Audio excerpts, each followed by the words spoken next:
Hey guys, so we're gonna go over chapter 1160 today. The cover page is Only Child Yamato's Golden Harvest Surrogate Pilgrimage.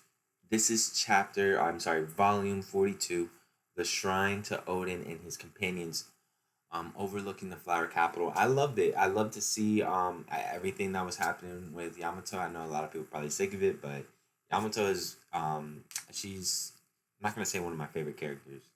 She's definitely a good character. Like I find her to be cool. And I enjoy, you know, honestly all the content.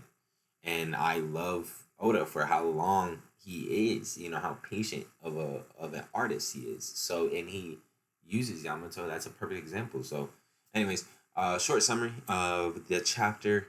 After the members of the Davy family are revealed, the world nobles begin the native hunting competition to hunt down their targets throughout God Valley. The competition is disrupted by the arrival of the Rocks Pirates, Roger Pirates, and several other pirate ships. During the chaos, Dragon attempts to get Shanks and Shamrock off of God Valley. The Knights of God begin to take action and prepare for battle. While the Marines are being attacked, Garp and his fleet arrive to take on the pirates. So my favorite part, honestly, was Dragon attempting to get Shanks and Shamrock out of God Valley. Oh man, I can't wait to see what happens, man. It's a setup chapter, and it's a perfect setup chapter. Oda has been consistent, so consistent, and I just can't wait to see what happens, man. But moving forward, man. So long summary.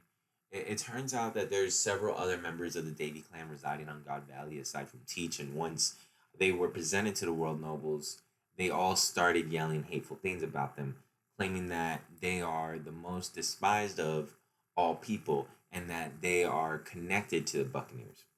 They all started to throw weapons at them only for the announcer to tell everyone to hold their fire or they'll get penalized. Saturn commended Garland for discovering the Davy clan on the island, which is why he recommended it as a staging ground for the tournament, but he merely called it an act of fate. Elsewhere, Shanks and Shamrock's mother told Dragon that she wants him to make sure her children are raised as kind hearted people and not letting Garland corrupt them. As she dies, Dragon swears he will find her children and save them and takes off. The event finally begins, and all of the targets start running, hoping they can survive for 3 weeks and escape for their lives. Once the world nobles start their hunt, it is shown that sorry, no one, not even infants or children, were spared from their depravity. On top of that, the entire event was televised to Mary Joas, where the other world nobles watching cheered on the rest of their ilk and making bets, with one of them mentioning Gunko as a pet devoted blade of God, as she strikes down several people with her powers. Somers, meanwhile, is chased up into a tree and left his thorns beneath it for him to fall on. Yes, a little boy. And the boy's father sees him and tries to rescue him, only for both to be impaled on by the thorns to Summer's enjoyment. Dragon, he witnesses the dead bodies, and much like us, the readers, we get that same feeling as Dragon. Um, he gets sick, but he knows that if he defies the world nobles, then his entire platoon will be slaughtered in retaliation. So it gets really real right here. However, he sees a world noble preparing to shoot Kuma while he was listening to Ivankov's speech, and when he saw they still had hope, he ended up tranquilizing the noble. To his own personal worry, just then, the Rocks pirates finally make landfall.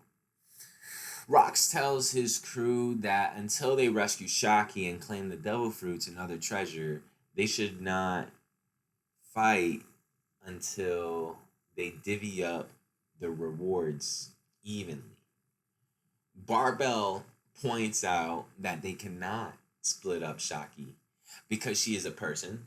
And so Shaki says that she will fall in love with whoever rescues her first. John says she will fall for who gets the most treasure. Lillian says that no matter how much chaos they cause, she will not pay attention to them. Humorously, Newgate says he wants to rescue her as a friend, but we're not opposing to her falling for him. But Buchan's annoyance, while Gloriosa ponders if Roger would be grateful to her if she rescued Shaki. Now, Strusen mentions that Ochako chose to stay on Hachinosu and wonders if Shaki will ban him from her bar for life for his cowardice. And Kaido simply asks if Linlin would get him a good devil fruit.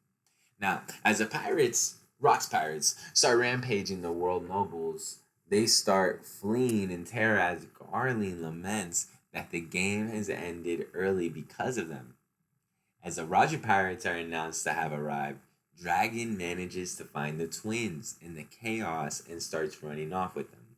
Once the Roger pirates make landfall, Roger tells everyone that he is going to rescue Shaki and no one else will have a shot. So they should just take the treasure, only to be ignored and trampled. The Knights of God take the stage to protect the world nobles, while the Marines are ordered to pull back. Just then, Garp arrives on the scene and starts blasting away other pirates who heard the news while the Marines cheer him on. It's an amazing chapter.